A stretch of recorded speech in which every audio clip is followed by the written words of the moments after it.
I just did a Belgium waffles little workshop thing, and I made vegan Belgium waffles, and that was so good. I booked a thing, like a tour online.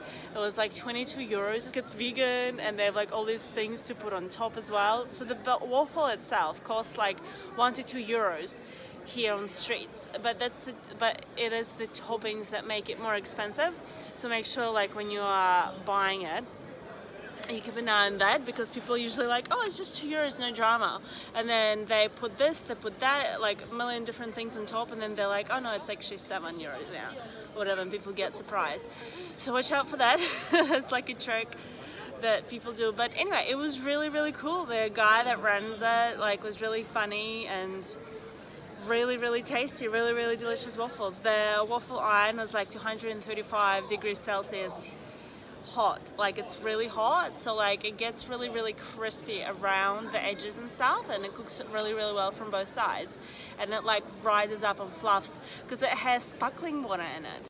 Now in Brussels, in Belgium, I really, really wanted to do a workshop, learn how to make the true Belgian waffles, you can say, but the vegan version, of course. So I found a workshop where I could do that. Now the recipe will be down below as well, but I will quickly read it out to you. And here you can see us mixing it as a team. Basically everyone comes together and gets separated into a few different teams. Most of the people will probably be doing non-vegan version, but there is a vegan version as well. So for the recipe, you will need 500 grams of self-rising flour, 3 eggs equivalent, so 3 bananas or flaxseed eggs, but bananas we use here, pinch of salt, 2 pack of vanilla sugar, 1 spoon of cassonade, which is a Belgium brown sugar, half a pack of baking powder, some corn oil, 1.5 cups actually, which looks huge and humongous and incredibly fattening. Anyway, this is the recipe. Then another 1.5 cups of almond or coconut milk or oat milk. And a really, really cool thing on top is sparkling water or beer, which is 1.25 cup, 1.25, but I think from memory we've used a little bit more. So the sparkling water or beer makes it much, much fluffier, but I think the sparkling water is really, really cool. So everything gets mixed together homogeneously, making sure that there are small air bubbles in the batter but no lumps. And then you will see that the hot iron gets used up, and so basically your batter gets poured into your hot iron and then you rotate it. If you see a lot of bubbles, it means your chemical reaction is starting and you will have a light waffle. If you don't see any more bubbles, like, it's not good.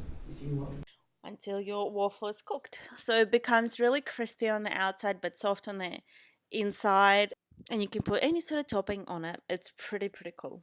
So definitely check out this workshop if you're interested and you're in Brussels or in Belgium. It is also all you can eat, so you will be full and have waffles to take with you as well. Good. You see the waffle here. Perfect. But it looks good though. Well, re-spray for the next waffle. Yeah? Wow. So here we are. So you grab your waffle. Now you have 2. So this is like 1 American or 2 Belgians. But we're gonna do it the European way just with Belgium, okay? The other one. You know, all these other people cooking, making like the batter with you and preparing, so it's just really, really easy, and you can, you know, kind of fuel up on that, and you can take away some with you as well. So I have some Belgian vegan waffles with me. So cool. And there's like, he was just kind of going on about like different history and all these different things. Like there's all these different types of waffles, they're different shapes, you know. Some are like kind of thick and fat, like kind of, you know, that chunky waffles, and some are really, really flat, really, really thin. The ones that I'm used to when I was growing up in Russia, those were the waffles back in Russia. And you like roll it up in a little tube. But basically you have the little square pattern, because back in the day, in like Middle Ages, when they were selling the waffles, the only thing they haven't like had sugar as itself They haven't had chocolate as itself back then, so the only thing they had was honey. So they were using as a sweetener on top, they were using honey, and that's why they made it shaped like little, you know, squares and stuff, like a beehive type kind of imitation. So I think that's pretty cool. A bit of history for you there.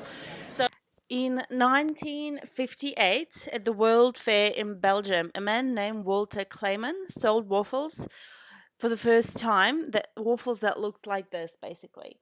And they were initially called Brussels waffles, but because, you know, they wanted to commercialize it and sell it to a larger scale to more people. Not many people at that time knew about Brussels, but Belgium is a lot more popular, so they got called Belgian waffles.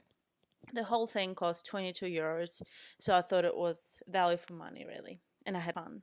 There you can also see the recipe on the screen. Let me know if you want to give it a try, if you have any other tips for other people watching the video, and let me know if you have tried it and what result you got. And definitely check out the team at Waffle Workshop in Brussels.